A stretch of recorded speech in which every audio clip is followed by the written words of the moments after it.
Welcome to lecture number 3 on permutation and combination. बच्चों, अभी तक हम लोग जो है फंडामेंटल प्रिंसिपल्स ऑफ काउंटिंग यानी कि एफपीएम और एफपीए के बारे में पिछले 2 लेक्चर्स में काफी क्वेश्चंस डिस्कस कर चुके हैं। आज के लेक्चर में एक तो हम लोग फैक्टोरियल नोटेशन समझेंगे। फैक्टोरियल नोटेशन जो है आने वाले सभी लेक्चर्स में इस चैप्टर में बहुत काम आने वाला है, क्योंकि एक लेंथी कैलकुलेशन को शॉर्ट फॉर्म में लिखने के लिए हमें फैक्टोरियल नोटेशन की रिक्वायरमेंट रहती है। इसके अलावा आज हम लोग सीखेंगे कि किसी फैक्टोरियल नंबर में किसी प्राइम नंबर की हाईएस्ट पावर अगर हमें फाइंड करनी हो तो वो कैसे फाइंड करते हैं, या कंपोजिट नंबर की हाईएस्ट पावर फाइंड करनी हो तो वो कैसे फाइंड करते हैं। ठीक है, तो चलिए स्टार्ट करते हैं फैक्टोरियल नोटेशन से। फैक्टोरियल नोटेशन,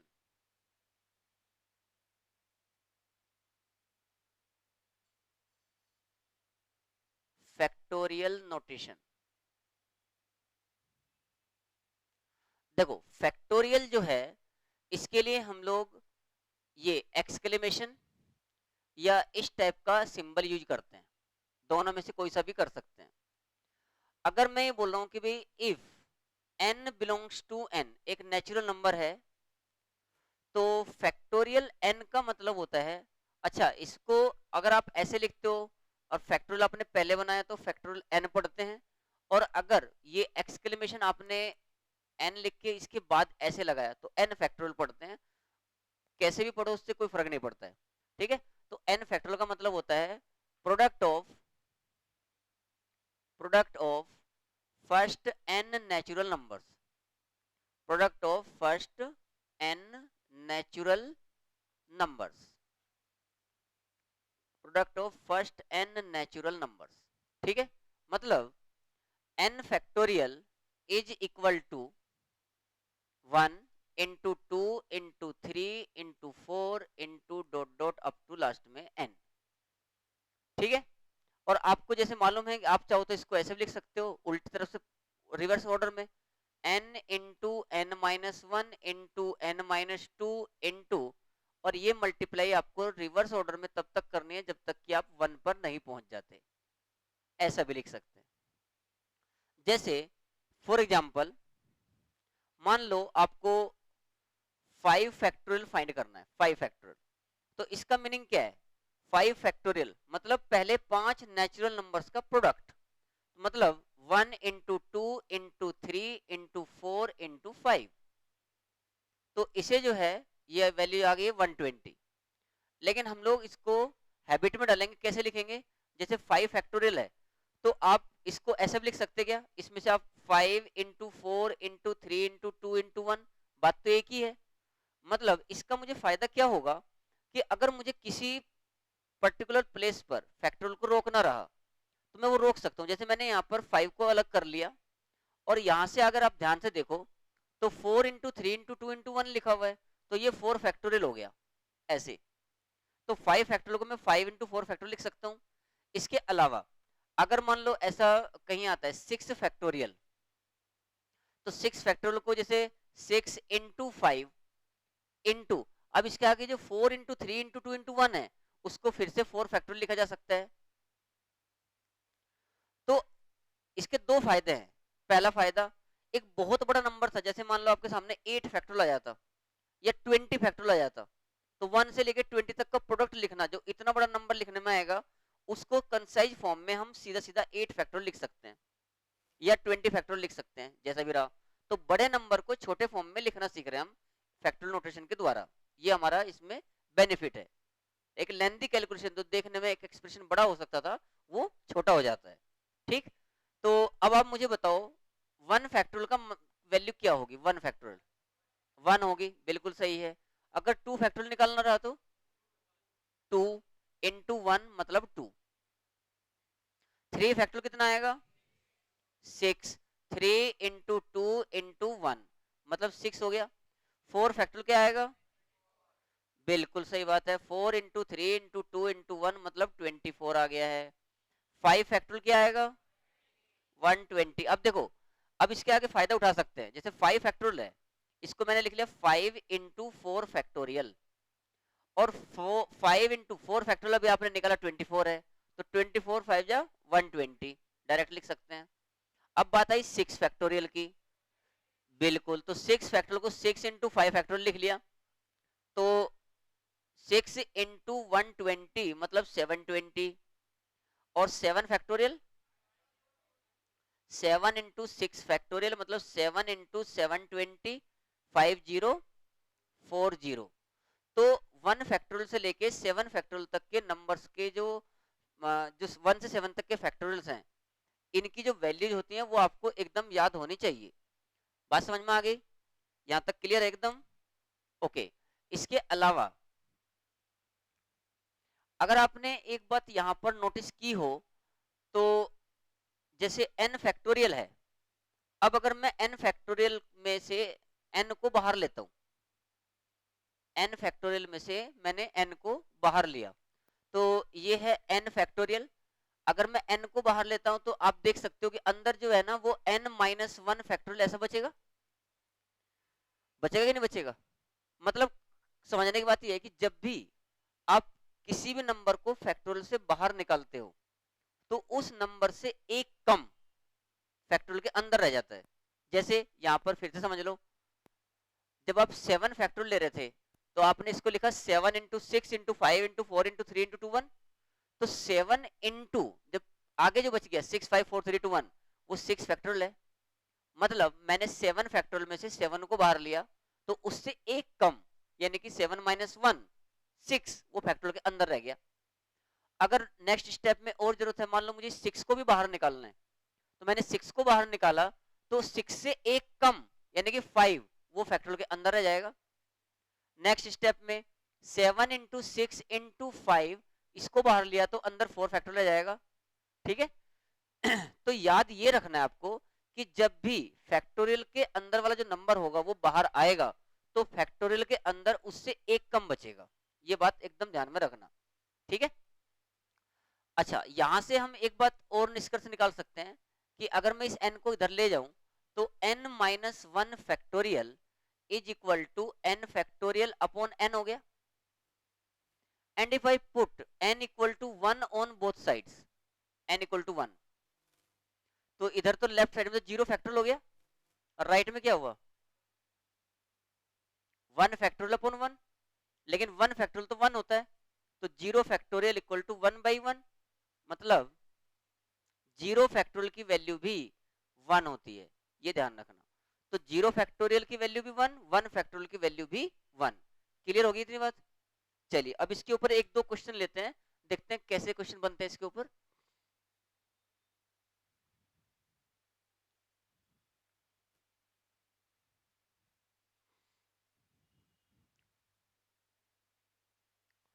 पहला सवाल है, find n if find n if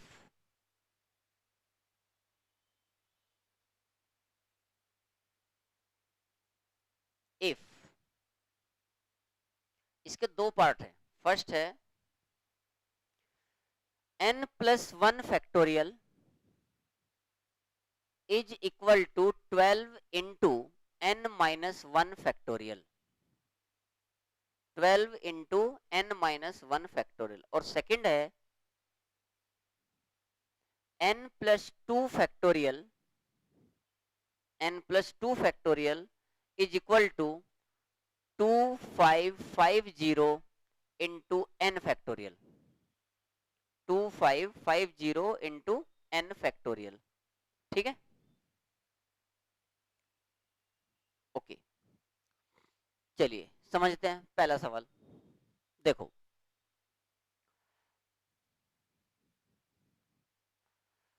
n plus 1 factorial equal to 12 into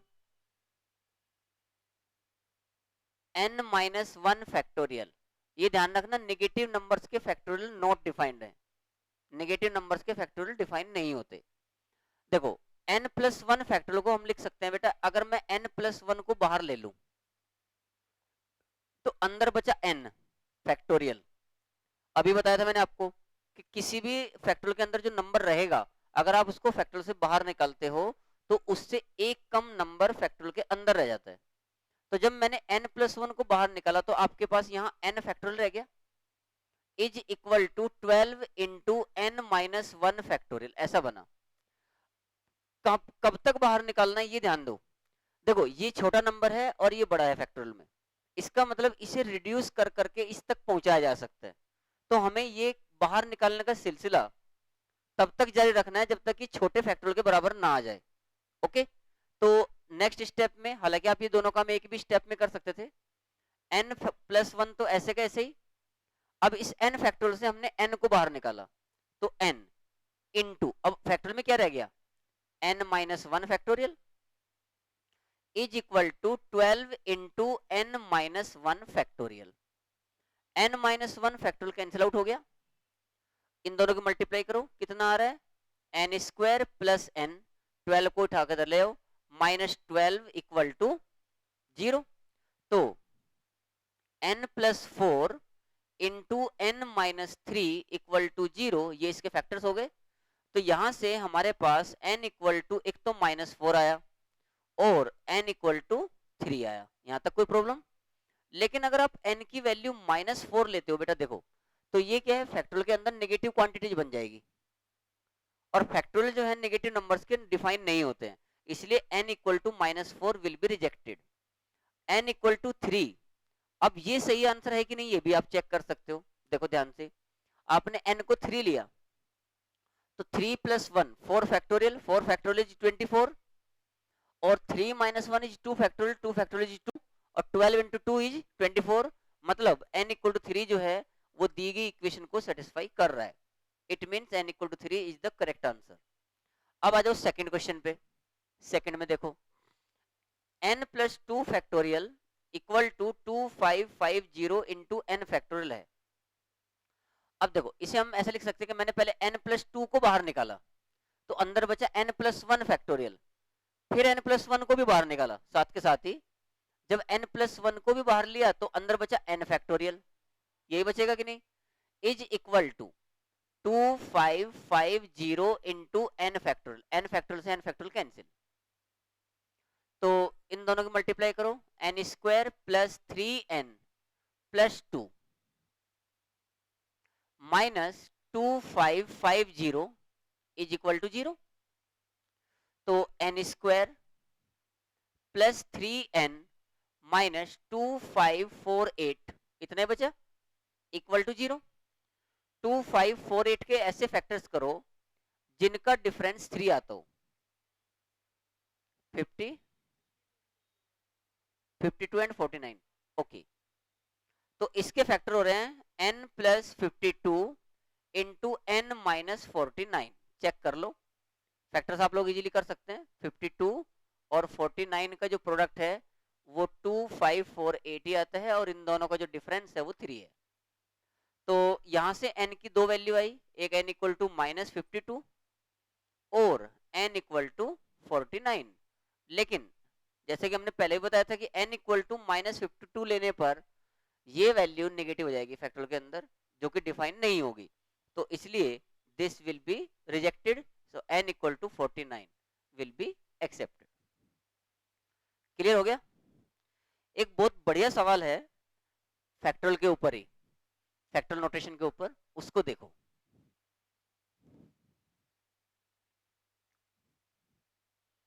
find the सम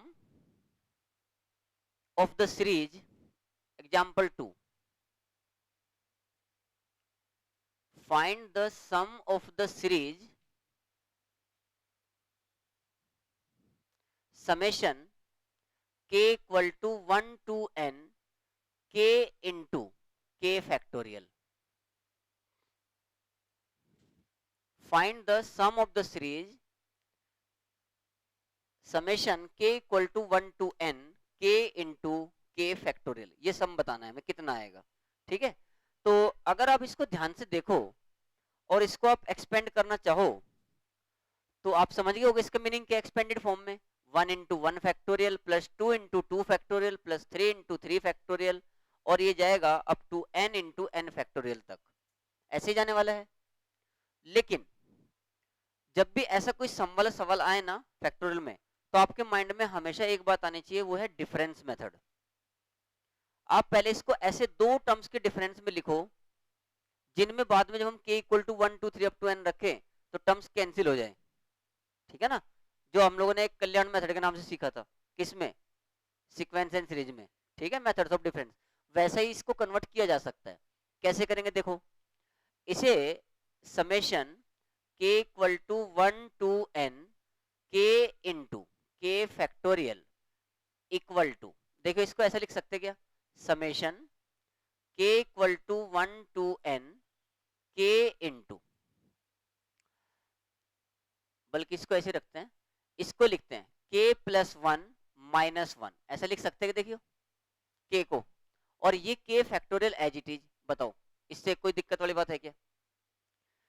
अच्छा, इसे पूरे को एक मानो और इस k के अंदर मल्टीप्लाई करो k फैक्टोरियल की, तो देखो ये ऐसा बन रहा है कि summation k equal to 1 to n, पहला नंबर तो बनेगा k plus 1 into k factorial और माइनस k फैक्टोरियल। समझे कि नहीं समझे? अब ये k plus 1 into k factorial है बेटा, इसको हम k प्लस 1 फैक्टोरियल लिख सकते कि नहीं? अरे जैसे किसी नंबर को आप फैक्टोरियल से बाहर निकालते हो तो अंदर फैक्टोरियल में एक कम रह जाता है, और अगर कोई फैक्टोरियल है और उसके साथ में उससे जस्ट बड़ा एक नंबर लिखा हुआ है, इसका मतलब वो बेचारा बाहर निकला होगा, तो अगर उसको फिर से फैक्टोरियल में लेके जाना है तो ले जा सकते हैं। देखो अगर कहीं ऐसा लिखा है 5 इंटू 4 फैक्टोरियल, तो आप इसको सीधे से 5 फैक्टोरियल लिख सकते क्या? क्योंकि 5 फैक्टोरियल को आप ऐसे लिखते आए ना आज तक।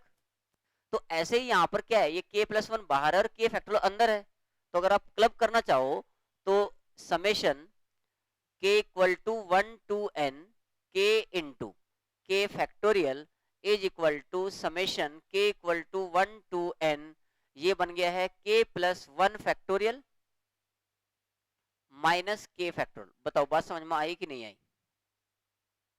अगर किसी को 1% भी कंफ्यूजन हो तो बोलो बिंदास।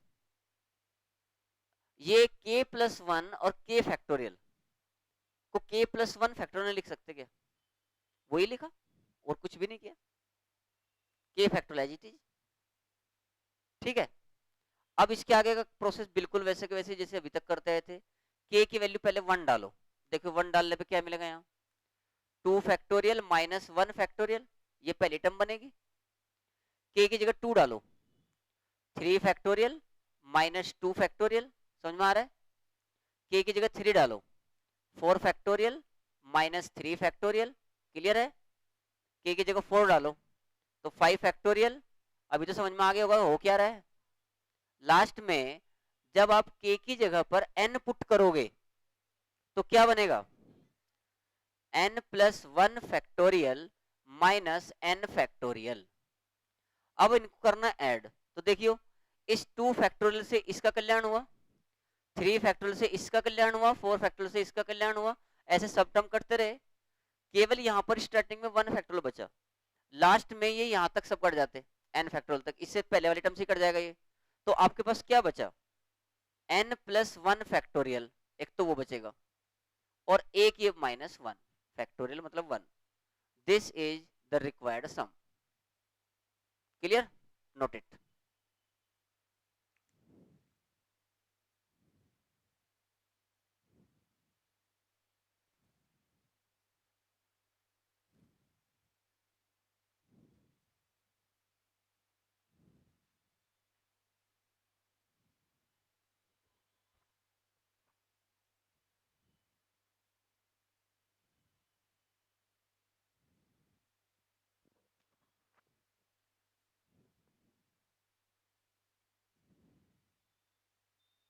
एक और एग्जांपल ले लेते हैं इसके ऊपर, मिटा दूं ना, साथ साथ लिखा करो यार थोड़ा बहुत। अच्छा, हाँ ये भी बात सही है, समझना ज्यादा जरूरी है, ठीक है कोई बात नहीं, टेक योर टाइम। एक लाइन मिटा रहा बस खाली ऊपर की, क्वेश्चन लिख दूंगा तब तक मैं यहाँ।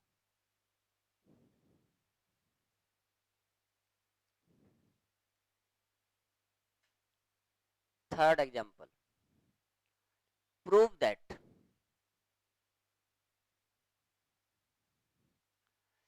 2n factorial is equal to 2 की power n into n factorial into 1 into 3 into 5 into 7 dot dot up to 2n minus 1। 1 into 3 into 5 dot dot up to 2n minus 1, ये हमें प्रूफ करना है। ठीक है, ये नेक्स्ट क्वेश्चन है।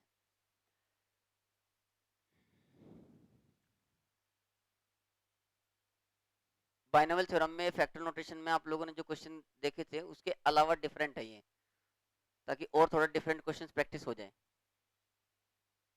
एक आध तो सेम भी होना चाहिए।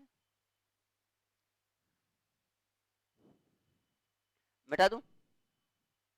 ओके, चलिए अब इस क्वेश्चन के बारे में सोचिए क्या करेंगे इसमें। 2n factorial equal to 2 to the power n into n factorial into 135 up to 2n minus 1।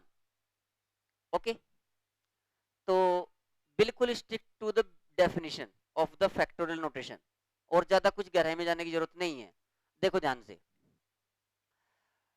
2n factorial का मीनिंग है, या किसी भी n फैक्टोरियल का मीनिंग होता है फर्स्ट n नेचुरल नंबर्स का प्रोडक्ट। n फैक्टोरियल का मतलब होता है फर्स्ट n नेचुरल नंबर्स का प्रोडक्ट।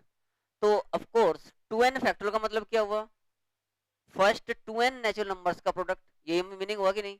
तो वैसे ही लिख रहा हूं, देखो मैं 1 into 2 into 3 into 4 into dot dot, जो 2n माइनस 1 है ये लास्ट टर्म आएगा, और सबसे सेकंड लास्ट सॉरी, और 2n जो है वो लास्ट टर्म आएगा। बोलो एग्री कि नहीं सब लोग? इसका मीनिंग यही है, कोई प्रॉब्लम?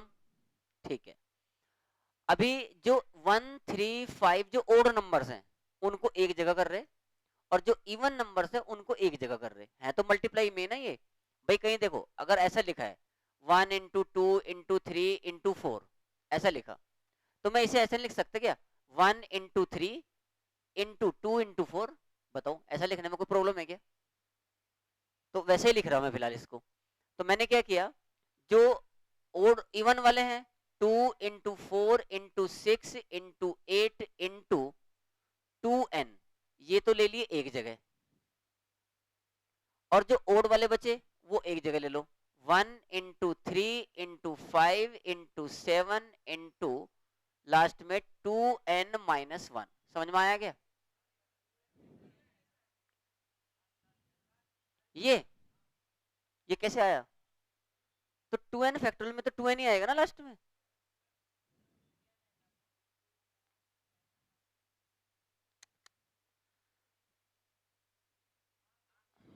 एक मिनट गड़बड़ नहीं करो। अच्छा ये बताओ, एक मिनट, 4 फैक्टोरियल का मतलब क्या होता है? 4 फैक्टोरियल का मतलब होता है 1 इंटू 2 इंटू 3 इंटू 4, या 2 इंटू 4 होता है? नहीं समझे क्या? और n फैक्टोरियल का मतलब होता है पहले n नेचुरल नंबर्स का प्रोडक्ट। 2n फैक्टोरियल का मतलब होगा पहले 2n नेचुरल नंबर्स का प्रोडक्ट। अगर 3n फैक्टोरियल होता तो पहले 3n नेचुरल नंबर्स का प्रोडक्ट। उसमें क्या है? कंफ्यूजन नहीं, इसमें हम n इक्वल टू 1 2 3 4 नहीं पुट कर रहे। इसका तो डेफिनेशन ही यही है कि जो नंबर यहाँ लिखा होगा और उसका फैक्टोरियल आपको लेना है, तो एक से लगा के उस नंबर तक लगातार जितने नंबर आते हैं उन सब का प्रोडक्ट, तो वही लिखा है। कोई कंफ्यूजन? ठीक, एकदम क्रिस्टल क्लियर मामला। ओके, अब देखो ध्यान से देखना, जितने भी बंदे हैं ये कितने हैं टोटल इसमें? n है भाई, ये टोटल 2n थे, आधे इवन है आधे ओड है, तो इसका मतलब n तो इवन है और n ओड है या नहीं है? तो ये जो n इवन है टोटल, इनमें हर एक में 2 कॉमन है कि नहीं? है या नहीं है? तो 2 कॉमन लिया हर एक से, तो इसमें से 2 एक बार निकला, फिर यहां से एक बार आया, फिर इससे 2 कॉमन लिया, फिर इससे 2 कॉमन लिया, और फिर इससे 2 कॉमन लिया। तो ये 2 कॉमन कितनी बार आ गया है? n times. ये तो 2 2 कॉमन आया।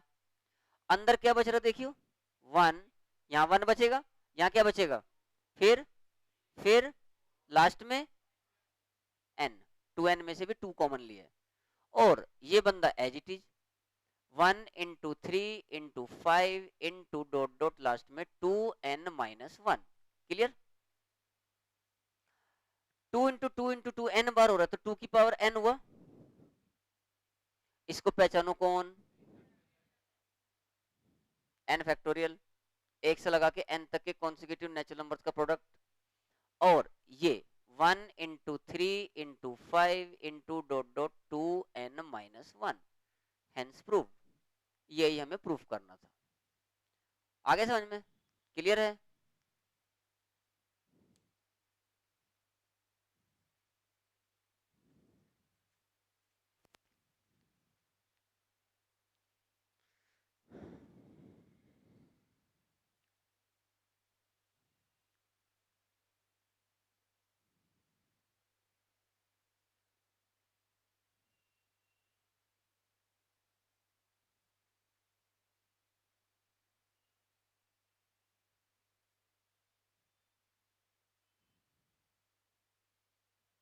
बिठा दूं?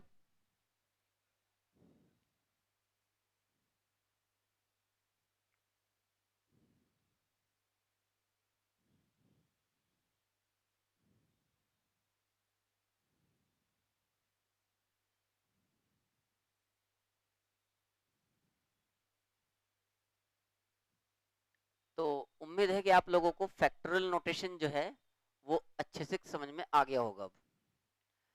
अब जो नेक्स्ट टॉपिक हम लोग ले रहे हैं वो है एक्सपोनेंट। एक्सपोनेंट और हाईएस्ट पावर। एक्सपोनेंट और highest power of a prime number, of a prime number in n factorial। Exponent और highest power of a prime number in n factorial. ठीक है?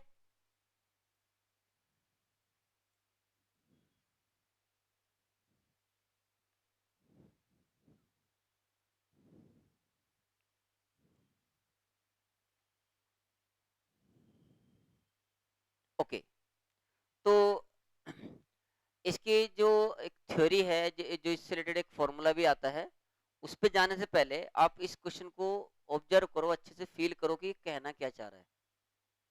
अगर मैं आपको सिंपल ये बोलता कि भाई एक नंबर 2 है, प्राइम नंबर 2, और उसका 5 फैक्टोरियल में एक्सपोनेंट बताओ, 5 फैक्टोरियल में, तो आप इजीली बता देते थे। कैसे? देखो, मान लो कि ये 5 फैक्टोरियल है और इसकी जो वैल्यू आती है वो आती है 120। आती कि नहीं आती? इसे आप 2 की पावर 3 इंटू 3 की पावर 1 इंटू 5 की पावर 1 ऐसा लिख सकते हो। लिख सकते हैं ना? मतलब आप इस 120 का प्राइम फैक्टराइजेशन कर सकते हो, और प्राइम फैक्टराइजेशन होने के बाद जो 2 की हाईएस्ट पावर जाएगी वो 2 का एक्सपोनेंट कहलाएगा, जो 3 की हाईएस्ट पावर जाएगी वो 3 का एक्सपोनेंट होगा, और जो 5 की हाईएस्ट पावर जाएगी वो 5 का एक्सपोनेंट होगा। मतलब ये हुआ कि 5 फैक्टोरियल में 2 का जो एक्सपोनेंट है वो 3 होगा। इसको ऐसे लिखते हैं, एक्सपोनेंट ऑफ 2 इन 5 फैक्टोरियल। या इसी बात को हम ऐसे लिख सकते हैं, highest power of 2 in 5 factorial. दोनों में से कोई सा भी सिंबल यूज कर सकते हैं। तो वो क्लियर दिख रहा है, 3 आ रहा है, इसके अलावा तो नहीं आ रहा ना कुछ भी। और अगर आपको बोला जाए कि एक्सपोनेंट ऑफ 3 इन 5 फैक्टोरियल कितना आएगा, तो वो 1 आ रहा है। और एक्सपोनेंट ऑफ 5 इन 5 फैक्टोरियल, ये भी 1 आ रहा है। ठीक? अच्छा, अगर मैं यहाँ पर 5 फैक्टोरियल की जगह 6 फैक्टोरियल लेता तो भी बता देते आप लोग, आराम से बता देते। 7 फैक्टोरियल तो भी आराम से बता देते। 100 फैक्टोरियल ले लेंगे तो भी आराम से बता दोगे। बता देंगे ना? बताओ आराम से। 100 फैक्टोरियल ले लिया, 100 फैक्टोरियल का मतलब हो गया 1 से लेके 100 तक के जितने भी नेचुरल नंबर सबका प्रोडक्ट। मतलब आई थिंक कि इतना बड़ा नंबर बन गया। समझ रहे कि नहीं समझ रहे? और 1 से लगा के 100 तक के सारे नंबर्स की मल्टीप्लाई करोगे तो समझ रहे हो कितना बड़ा नंबर बनेगा। उसके बाद उसका प्राइम फैक्टराइजेशन करना और ये देखना कि 2 की पावर कितना बना, 3 की पावर कितना बना। मतलब एक जोरदार काम हो जाएगा, नहीं हो जाएगा? बताओ कैसे बताओगे आराम से? कैलकुलेटर में तो आएगा ही नहीं। कैलकुलेटर में तो आप 1 से 15 तक के ज्यादा आई थिंक मल्टीप्लाई कर सकते, बस 20 कभी नहीं होगा मल्टीप्लाई। 16 तक है क्या? हाँ तो 1 से 16 तक कर लिया मल्टीप्लाई, उसके आगे यहाँ बात हो रही है 100 की। और अगर 500 दे दिया तो मतलब ये रितेश तो और आसानी से बता देगा आंसर। जैसे जैसे फैक्टोरियल में नंबर बढ़ेंगे रितेश के लिए वो सवाल आसान होता चला जाएगा। तो इसका एक अप्रोच देखो, इन क्वेश्चन को करने का तरीका। हालांकि एक इसका फॉर्मूला भी है डायरेक्ट, वो फॉर्मूला भी बताया जाएगा आपको, लेकिन पहले तरीका समझो, देन वही सारे क्वेश्चन जो तरीके से करेंगे वो फॉर्मूले से भी करेंगे। फॉर्मूला याद रखना मतलब टाइम थोड़ा कम लगता है उसमें आंसर निकालने में, तो वो फॉर्मूला भी हम याद रखेंगे। उसका डेरिवेशन नहीं करेंगे, वो हमारे सिलेबस में भी नहीं है, लेकिन आपको इस टॉपिक का मीनिंग समझ में आया कि हम क्या करने वाले हैं, मतलब बहुत काम की चीज है। चलिए तो इसको शुरुआत करते हैं। एक्सपोनेंट और हाईएस्ट पावर, तो इसके लिए एक प्राइम नंबर की आपको एक्सपोनेंट बताना है, प्राइम नंबर p मान लिया, और n फैक्टोरियल में बताना है, तो इसके लिए या तो हम ये सिंबल यूज करेंगे या ऐसा लिखेंगे highest power of a prime number p in n factorial. इन दोनों में से कोई सा ना कोई सा सिंबल यूज कर सकते, दोनों का बात एक ही है।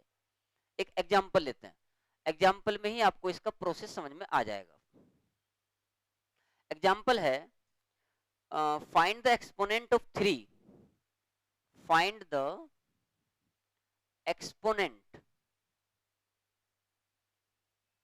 exponent of 3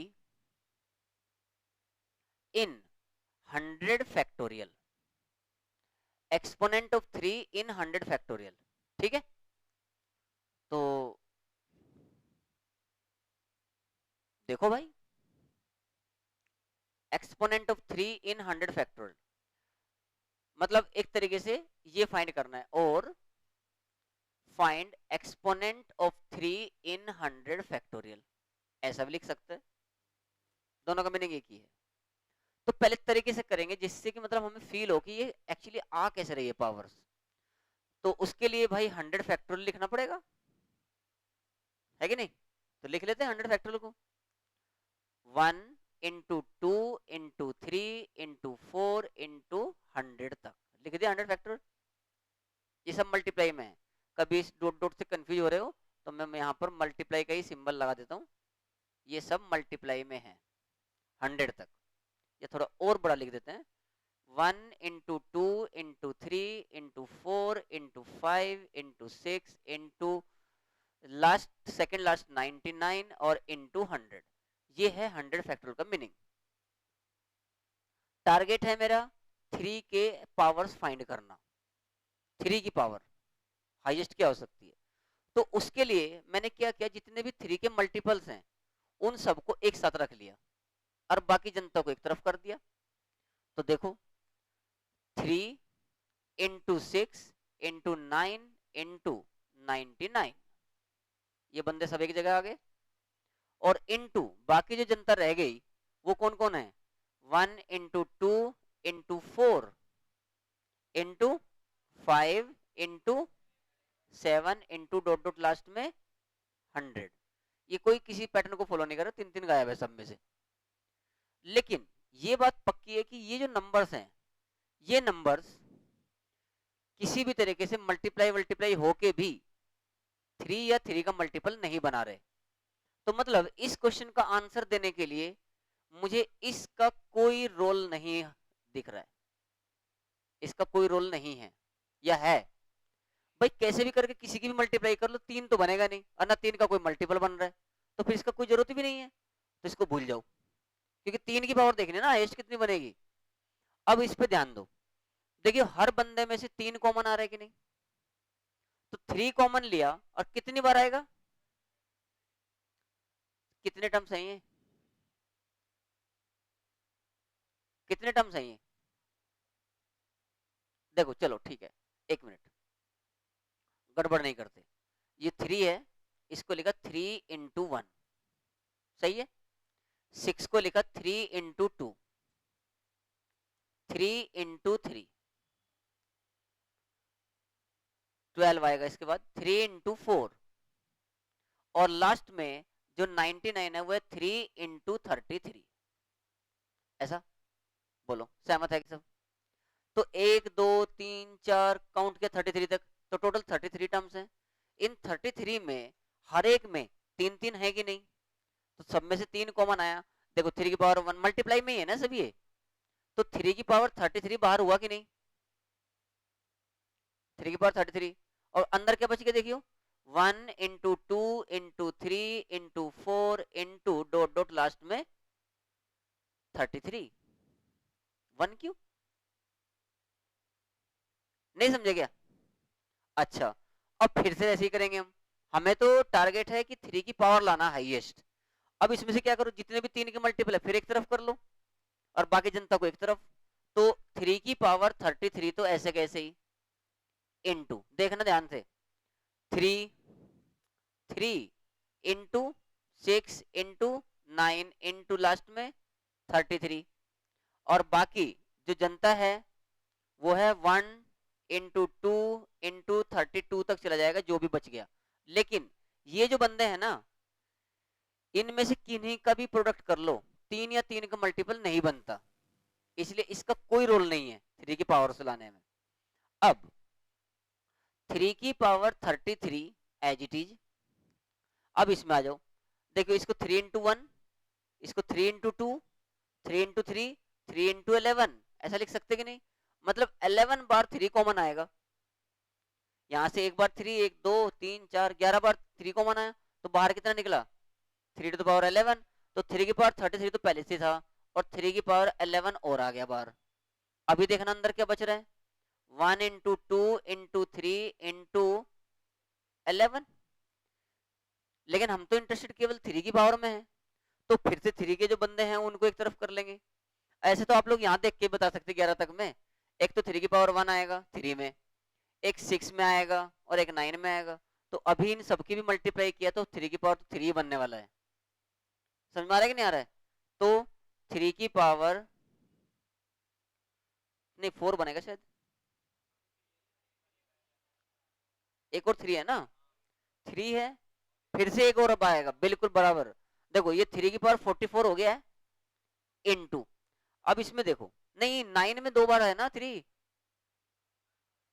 9 में तो 3 इंटू 3 है।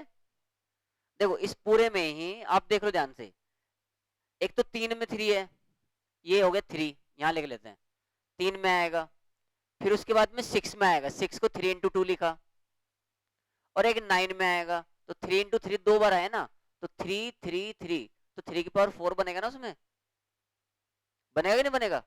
तो सीधा भी लिख दूं क्या, 3 की पावर 4, तो 3 की power 48 is the required power. मतलब अगर आप 100 फैक्टोरियल पूरा करते हो, तो 100 फैक्टोरियल में 3 की जो हाईएस्ट पावर आएगी वो 48 आएगी। ये आपका आंसर हो गया, फटाफट नोट करो।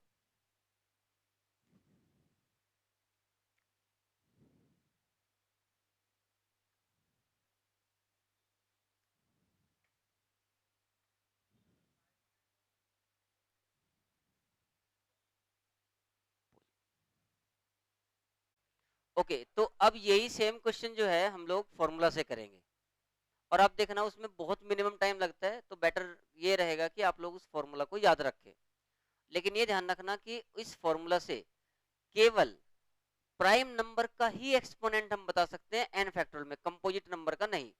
कंपोजिट नंबर का एक्सपोनेंट फाइंड करने के लिए हमें वापस से तरीके से ही करना पड़ेगा, जैसे हमने अभी अभी पहला प्रॉब्लम डिस्कस किया।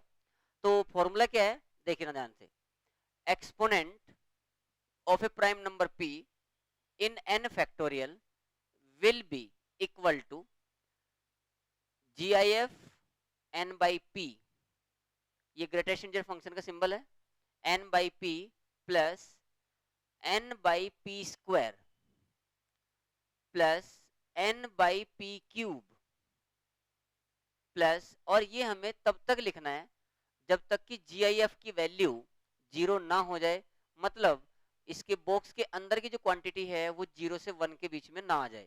क्योंकि जैसे ही क्वांटिटी 0 से 1 के बीच में आएगी तो तुरंत उसकी वैल्यू 0 हो जाएगी। यही है ना ग्रेटेस्ट इंटीजर फंक्शन का मतलब।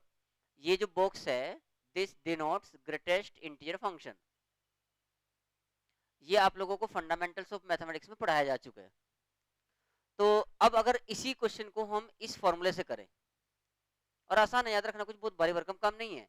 N by p plus n by p square plus n by p cube box लगा देना।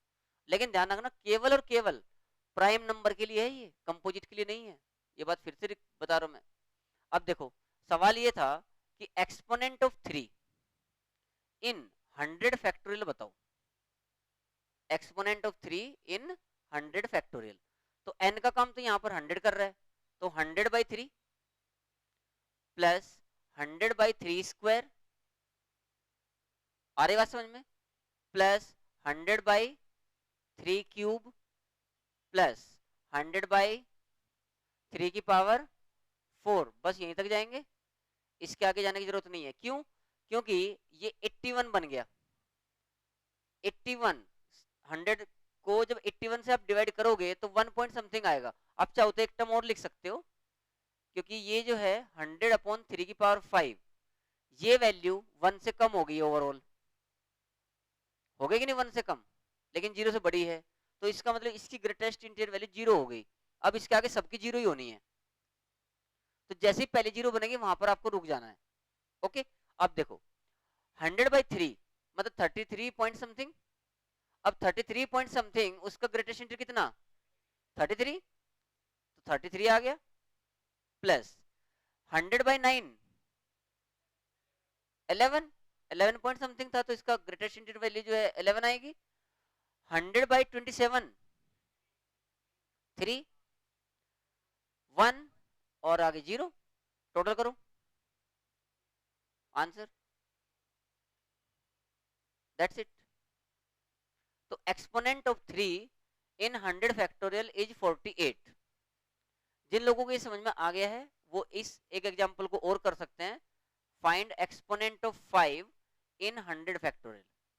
ट्राई करके देखो तब तक। एक्सपोनेंट ऑफ 5 इन 100 फैक्टोरियल, ये करने के बाद या एक्सपोनेंट ऑफ 2 लिख लो। एक्सपोनेंट ऑफ 2 इन 100 फैक्टोरियल, ये बताओ कितना आएगा, ये फॉर्मूला लगा के। फिर इसके बाद 5 वाला भी ले लेंगे।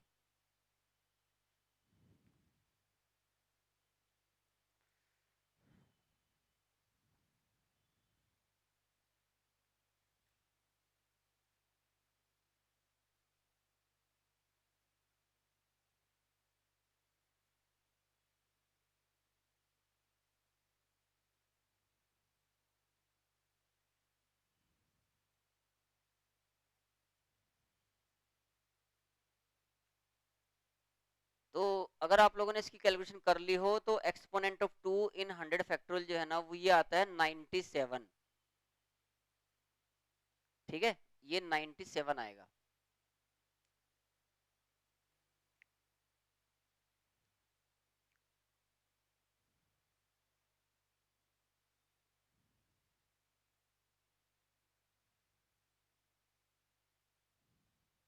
ओके, मिटा दूं। इसका एक और शॉर्टकट भी है। देखो शॉर्टकट क्या है, जिसमें आपको ये फॉर्मूला भी नहीं लगाना पड़ेगा।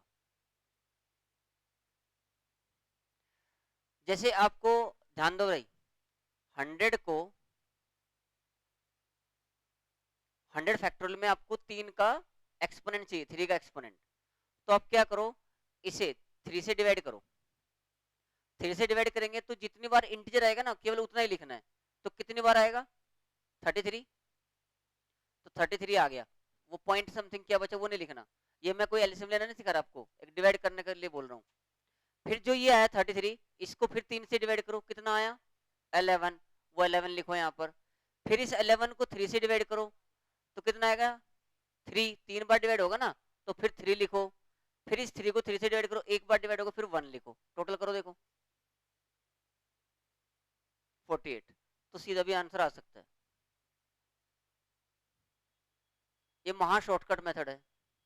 एक बार फिर सुनो, देखो 100 फैक्टोरियल में 3 का आदित्य ध्यान दे, 100 फैक्टोरियल में 3 का एक्सपोनेंट बताना है, तो आप क्या करो, पहले 100 को 3 से डिवाइड करो, 33 आया।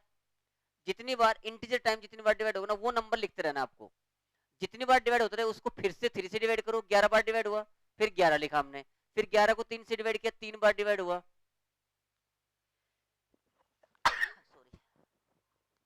ओके, तो फिर 11 3 बार हुआ, फिर 3 से 3 एक बार हुआ, तो ये एक लिखा, टोटल कर दो 48। ठीक है, तो ऐसे भी आप लोग इसका आंसर निकाल सकते हो। क्लियर हो गया है? हाँ लिख लो। लेकिन अब मन में सवाल ये आना चाहिए कि अगर प्राइम नंबर्स का तो खैर ये फॉर्मूला हो गया, कंपोजिट नंबर के लिए क्या करेंगे, है कि नहीं? कंपोजिट नंबर में तो ये फॉर्मूला नहीं लगेगा, लेकिन पेपर में तो कंपोजिट नंबर वाले ही पूछ जाएंगे। लकीली पूछ लिया प्राइम का तो एक अलग बात है ना, कि जनरली तो कंपोजिट ही पूछ जाते ना, जो पढ़ते हैं वो कहाँ आता है पेपर में, दूसरी चीज आती है। तो कंपोजिट नंबर्स के कैसे निकालते हैं एक्सपोनेंट्स इन एन फैक्टोरियल, उसके लिए एक सवाल देखो, उस प्रोसेस से आपको समझ में आएगा कि किस तरीके से हम इसको कैलकुलेट कर सकते हैं। लिखिए example 2, find the exponent of find the exponent of 2, 3, 5, 6, 10, 12, 15 in 80 factorial, 80 80 factorial. फिर सुन लो, फाइंड द एक्सपोनेंट्स ऑफ 2, 3, 5, 6, 2, 3, 5, 6 और क्या है 10, 12, 15, 10, 12 एंड 15 इन 80 फैक्टोरियल। ये क्वेश्चन करना है। ओके, अब इसमें अगर आप ध्यान से देखो तो केवल पहले 3 नंबर जो है यही प्राइम नंबर है बस, बाकी तो प्राइम नंबर है ही नहीं। तो ये पहले 3 में तो ये फॉर्मूला लग जाएगा, है कि नहीं? तो पहले 3 में अगर ये फॉर्मूला लग जाएगा तो आप बताओ एक्सपोनेंट ऑफ 2 इन 80 फैक्टोरियल क्या है? निकाल लिया? ओके, पक्का ध्यान देख लियो। और एक्सपोनेंट ऑफ 3 इन 80 फैक्टोरियल कितना? 78 आएगा ये 78 आता है, दोबारा चेक कर लो। 78 आ रहा होगा, चेक कर लो। देखो 40 तो एक हो गया, फिर 20 हो गया, फिर 10 हो गया, फिर 5, फिर 2 और फिर 1, तो लास्ट का एक तो है ना, वो तो लेना ही है। ठीक है, और exponent of 3 in 80 factorial as 36, 36 आ रहा है, देखियो 36, चेक कर लो एक बार। और एक्सपोनेंट ऑफ 5 इन 80 फैक्टोरियल 16, 19। एक बार ही कंफर्म करो बीच वाला, यही है कि नहीं? कंफर्म है? आगे बढ़े? ठीक है,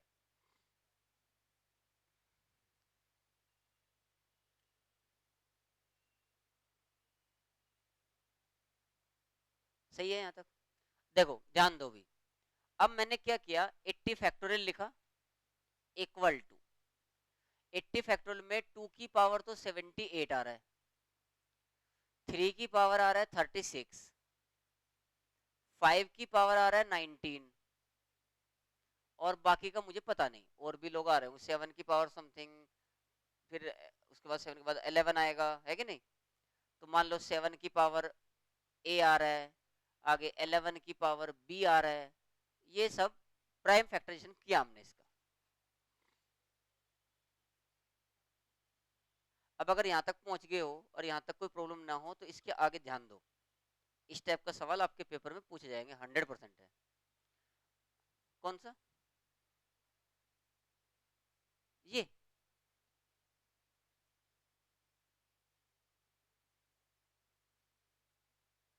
कौन सा नहीं आया? आया, ठीक है। अब देखो इस पे फोकस करो।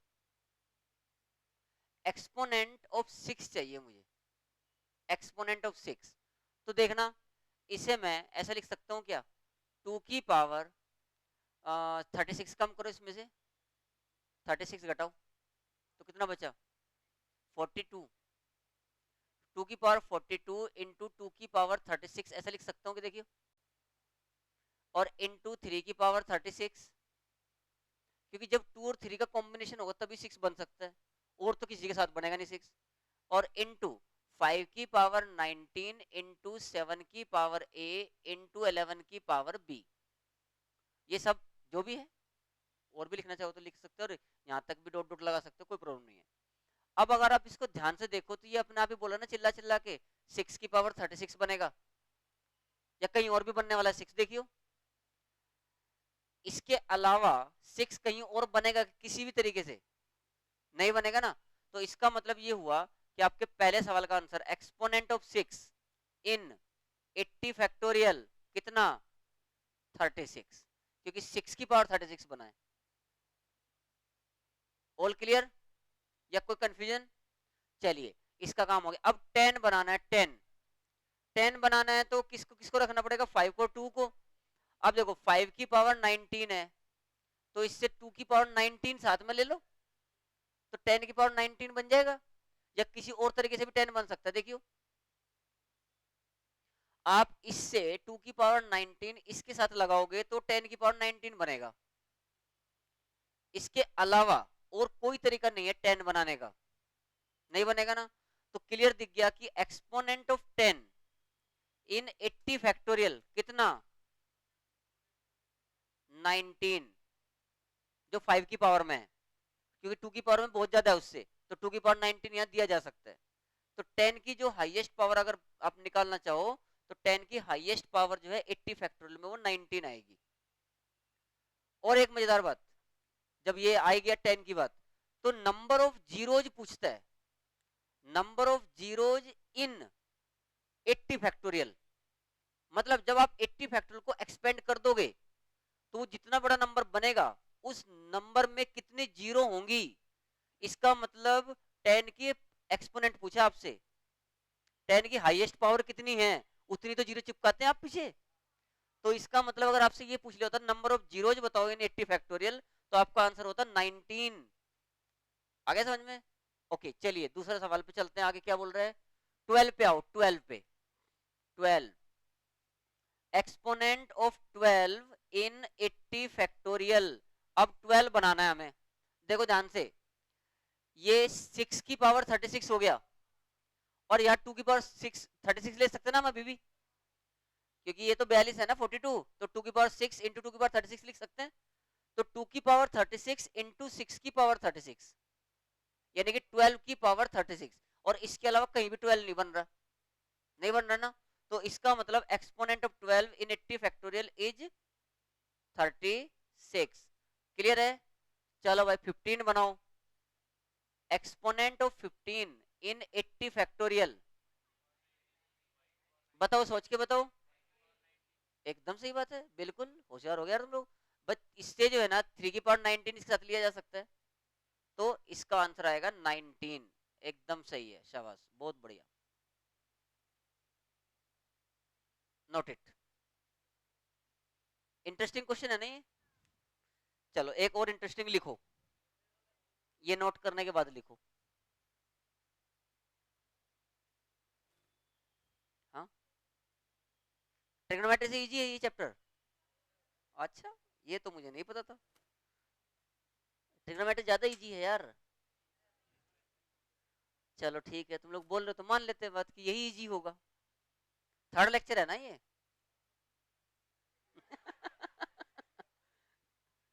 ओके, अभी 15 10 to 12 लेक्चर्स तक तो बिल्कुल इजी है ये, ठीक है ना, बहुत आसान है सही में। 10-12 लेक्चर्स तक कोई प्रॉब्लम नहीं है। जो 10-12 के बाद आगे लेक्चर शुरू होंगे ना, अगले 7-8 लेक्चर, उस टाइम पे लगेगा कि इस चैप्टर को अक्सर टफ क्यों बोलते हैं लोग। पर कोशिश करेंगे कि अगर आपने स्टार्टिंग के 12 लेक्चर बढ़िया से पढ़े, ध्यान से समझा हर एक चीज को, तो वो आगे के लेक्चर भी आपको उतने ही टफ लगेंगे जितना 1-2-3 लग रहे हैं बस। यानी कि बिल्कुल इजी लगेंगे, क्योंकि 1-2-3 तो टफ लग ही नहीं रहे, है कि नहीं। चलिए लिखिए सवाल। Find the number of zeros, केवल ऊपर वाली लाइन मिटा रहा हूं मैं, बाकी लोग नोट करते रहो, कोई प्रॉब्लम नहीं है। और जिन लोगों ने नोट कर लिया है वो ये क्वेश्चन ट्राई कर सकते हैं। Find the number of zeros, find the number of zeros, find the number of zeros इन, चलो एक छोटा सा नंबर ले लेते हैं, 1000 फैक्टोरियल। 1000 फैक्टोरियल में टोटल कितनी जीरोज आएंगी, ये आपको बताना है। चलिए शुरू हो जाइए।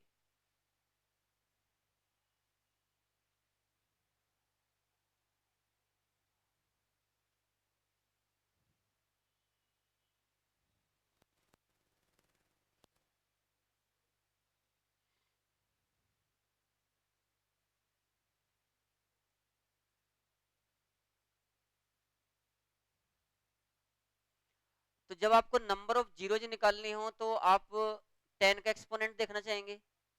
तो 10 का एक्सपोनेंट का मतलब ये हो गया कि आप 2 का और 5 का एक्सपोनेंट निकाल लो, तो आपको पता चल जाएगा कि भाई 2 की पावर इतना है और 5 की पावर इतना है। दोनों में जो मिनिमम होगा, नहीं नहीं 111 तो नहीं है। 2 की पावर देखो कितना आ रहा है और 5 की पावर देख लो कितना आ रहा है, उनके एक्सपोनेंट निकाल लो, उनमें जो मिनिमम होगा वो 10 की पावर में आएगा। डायरेक्ट कैसे, 10 से नहीं होता। डायरेक्ट 10 से डिवाइड करने में वो फॉर्मूला एप्लीकेबल नहीं है। वो जो फॉर्मूला आपको बताया था वो केवल और केवल प्राइम नंबर के लिए है। और for your kind information 10 is not a prime number, all you know that. तो अगर प्राइम नंबर नहीं है तो वो फॉर्मूला वैलिड नहीं होगा। 1249 नहीं नहीं नहीं, 1249 नहीं।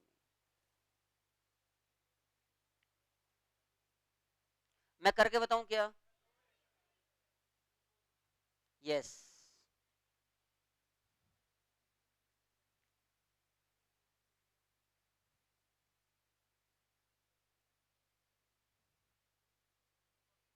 Yes yes 249 is correct answer. देखिए ध्यान दीजिए, जब आपने 1000 फैक्टोरियल किया तो कुछ तो 2 की पावर ए आया होगा, फिर 3 की पावर बी बनेगा, 5 की पावर सी बनेगा, 7 की पावर डी, ऐसा कुछ ना कुछ तो बनता रहा होगा ना। अब 10 बनाने के लिए ध्यान दो, 10 बनाने के लिए रोल जो है केवल इसका और इसका है। और 10 बनेगा कैसे, जो ए और सी में जो मिनिमम होगा उतने ही 10 की पावर बनेगा। अगर मान लो यहाँ 2 की पावर 2 है या 3 की पावर 5 की पावर 3 है, तो 2 की पावर 2 और 5 की पावर 2 को ही लिया जा सकता है केवल। बात समझे, यानी कि मिनिमम में, समझे। ठीक है, तो मुझे केवल इसमें एक तो एक्सपोनेंट ऑफ 2 चाहिए इन 1000 फैक्टोरियल। ये आप लोग वो फॉर्मूला लगा के डायरेक्ट निकाल सकते हैं। 1000/2 प्लस 1000/2 स्क्वायर, और ये कहां तक जाएगा, 1000/2 क्यूब, 1000 बाई लास्ट कहां तक पहुंचाना है, 2 की पावर 10 तक। 2 की पावर 9 में तो 512 होएगा, तो 1024 जो होगा वो 2 की पावर 12 में होगा, 2 की पावर 10 में। ओके, हाँ ठीक है, 2 की पावर 10 लिख दूं ना यहाँ, 1024 हो जाएगा, तो 1 से कम हो जाएगी क्वांटिटी। तो 2 की पावर 9 और 2 की पावर 10 दोनों भी लिख देते हैं, चलो।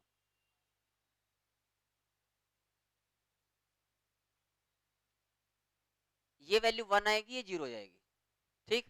तो ये वैल्यू कितनी आ गई, 500।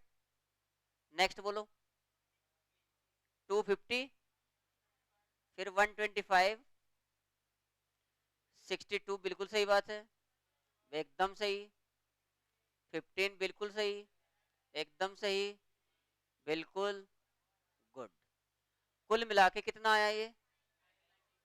9,994। Okay, and exponent of 5 in 1000 factorial 249 आएगा, चेक कर लेना। 249, ये आपको खुद से वेरीफाई करना है सेम फॉर्मूला लगा के।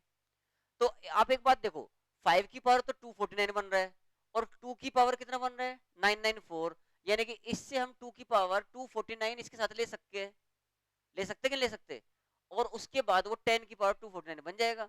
तो exponent of 10, exponent of 10 in 1000 factorial is equal to 2 की पावर भी हम 249 लेंगे, और 5 की पावर भी 249 ही लेंगे। हालांकि वो ज्यादा आ रहा था, लेकिन 10 तो केवल इतने से ही बन सकता है ना, जितने 5 की पावर में आया। तो 10 की पावर 249, मतलब 249 इज योर आंसर। आया समझ में? कोई कंफ्यूजन? चलो एक सवाल और करके दिखाओ, जब तुम लोगों को समझ में आ ही गया है तो। Find the number of zeros, find the number of zeros in 2007 factorial. Find the number of zeros at the end of 2007 factorial, ऐसे भी लिख सकते हो, मतलब एक ही बात होती है। हालांकि number of zeros at the end of 2007 factorial करो, और सबका सही आना चाहिए आंसर एकदम।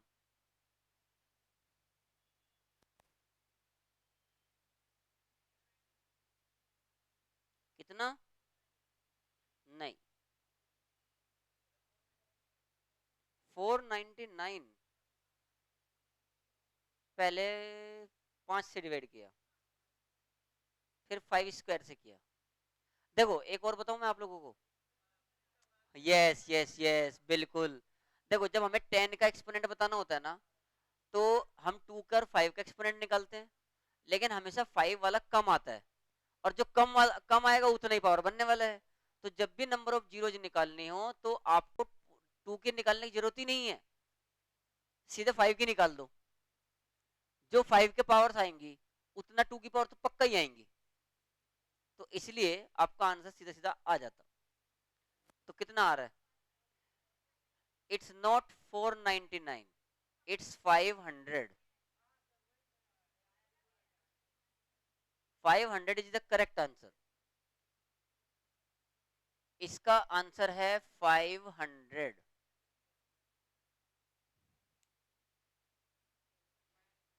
यस यस, 500 आएगा।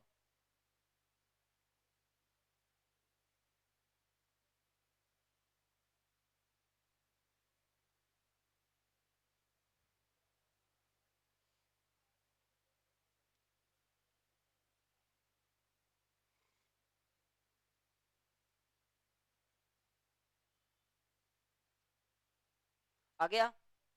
ये करके तो नहीं बताना मुझे अभी, कर लेंगे ना इजीली। मतलब कंक्लूजन क्या निकला कि अगर 10 का एक्सपोनेंट निकालना है, या नंबर ऑफ जीरोज देखनी है at the end of n factorial, तो आप केवल 5 के एक्सपोनेंट देख लो। और 5 चूंकि प्राइम नंबर है, तो उसमें वो फॉर्मूला भी एप्लीकेबल है और शॉर्टकट भी एप्लीकेबल है, दोनों भी एप्लीकेबल है। तो आप जिससे कंफर्टेबल हो उससे इजीली आंसर निकाल सकते हैं, मिनिमम टाइम में आपका आंसर आ जाएगा। तो आज की क्लास में हमने क्या सीखा बच्चों? फाइनली आज की क्लास में हमने, ऐसा नहीं है कि कुछ नहीं सीखा, कुछ तो सीखा। तो सबसे पहले फैक्टोरियल नोटेशन के बारे में जानकारी ली, और उसके बाद में exponent of a prime number और and composite number in N factorial सीखा। अब नेक्स्ट क्लास में कल हम लोग, जो सिंबल है आपने देखा होगा आपके टेक्स्ट बुक में, NPR, यानी कि परमुटेशंस जो है ना, वो कल की क्लास में स्टार्ट करेंगे। So till then, be happy and keep learning. Thank you.